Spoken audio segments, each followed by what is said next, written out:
इंसान जमीन पर पैदा हुआ है और जब जमीन पर उसका वक्त खत्म हो जाता है तो वो मर जाता है।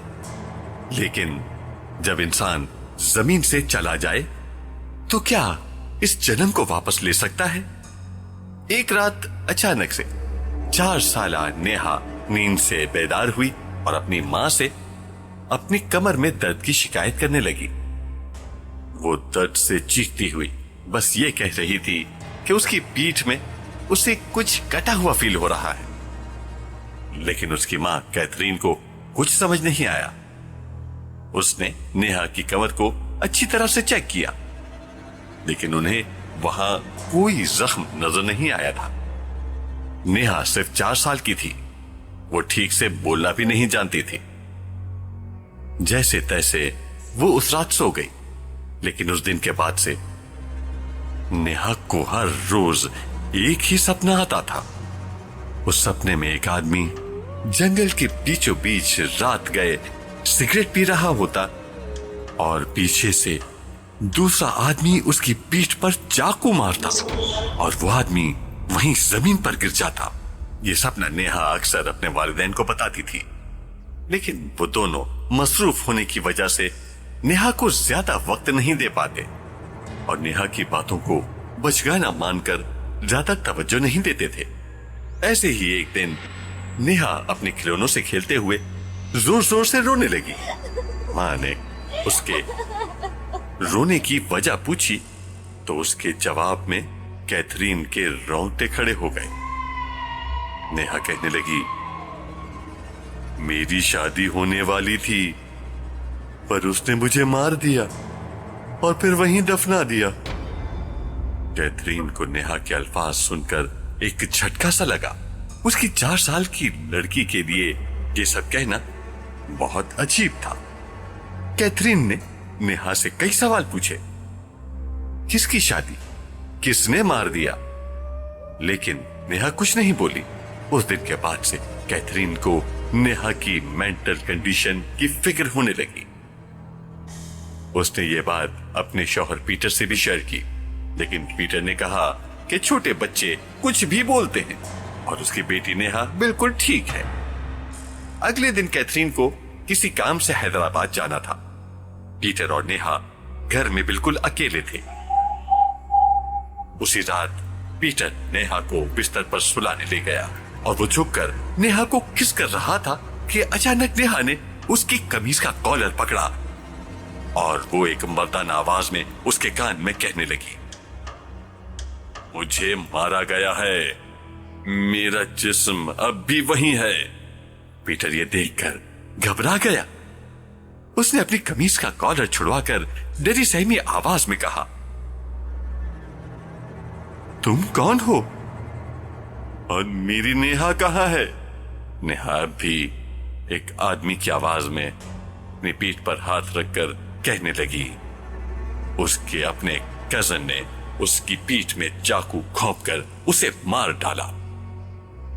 ऐसा बोलने के बाद वो उस जंगल के बारे में बताने लगी जहां पर उस आदमी की मौत हुई थी। वो कहने लगी कि ये जगह तकरीबन 200 किलोमीटर दूर एक गांव में है। वहां उसके बहुत बड़े बड़े खेत थे। नेहा ये सब बताते बताते अचानक बेड से उतरकर पीटर के कदमों में गिर पड़ी और पीटर से मिन्नत करने लगी कि वो उसे वहां ले जाए। पीटर को अपनी आंखों पर यकीन नहीं आ रहा था, लेकिन अब उसे भी हकीकत जानने की ख्वाहिश थी। पीटर मान गया और उसने नेहा यानी उस आदमी से वादा किया कि वो कल सुबह ही उसे वहां ले जाएगा। पीटर ने नेहा को सुला दिया और वो खुद भी नेहा के पास ही लेट गया। लेकिन उस रात कुछ ऐसा हुआ जिसके बारे में पीटर ने कभी ख्वाब में भी नहीं सोचा था। रात गए जब उसकी आंख खुली तो उसने देखा कि नेहा बिस्तर पर नहीं है। उसने नेहा को पुकारा, कई बार आवाज लगाई, लेकिन कोई जवाब नहीं मिला।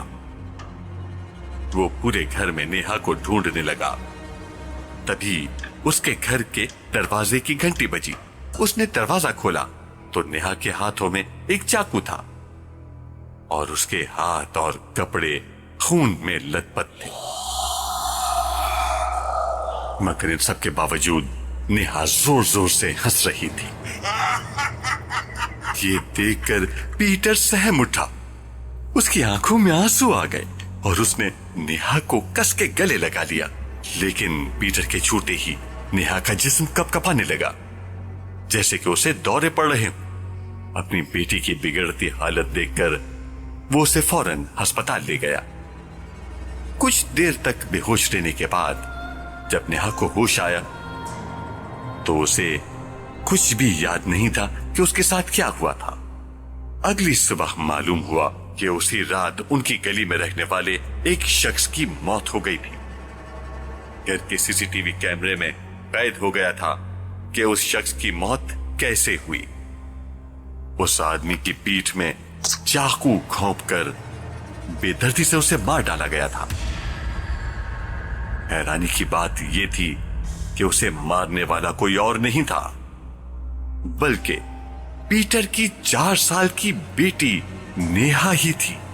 इस वाकये के बाद नेहा को मेंटल हॉस्पिटल मुंतकिल किया गया, लेकिन इसके बाद उसकी हालत और ज्यादा बिगड़ती गई।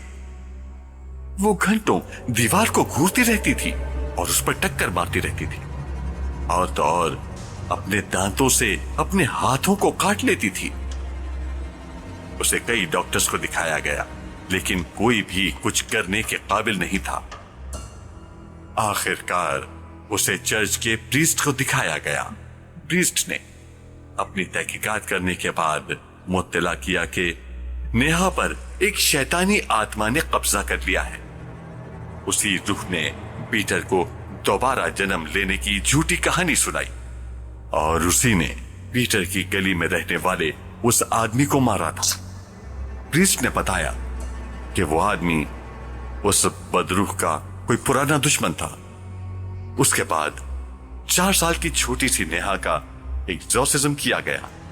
उसके बाद उस शैतानी रूह ने नेहा को हमेशा हमेशा के लिए छोड़ दिया। एग्जॉर्सिज्म के बाद नेहा को कुछ भी याद नहीं रहा, लेकिन वो बहुत कमजोर हो गई थी। लेकिन अपने वालिदैन पीटर और कैथरीन की मदद से वो कुछ ही महीनों में दोबारा सेहतमंद हो गई और एक आम बच्चे की तरह जिंदगी गुजारने लगी। नेहा को ज्यादा कुछ याद नहीं था, लेकिन पीटर और कैथरीन आज भी उस भयानक एक्सपीरियंस को याद करके सुन्न हो जाते हैं। कैसी लगी आपको ये कहानी? हमें कमेंट्स में जरूर बताइएगा और हमारे चैनल को सब्सक्राइब करके मुसलसल देखते रहिएगा।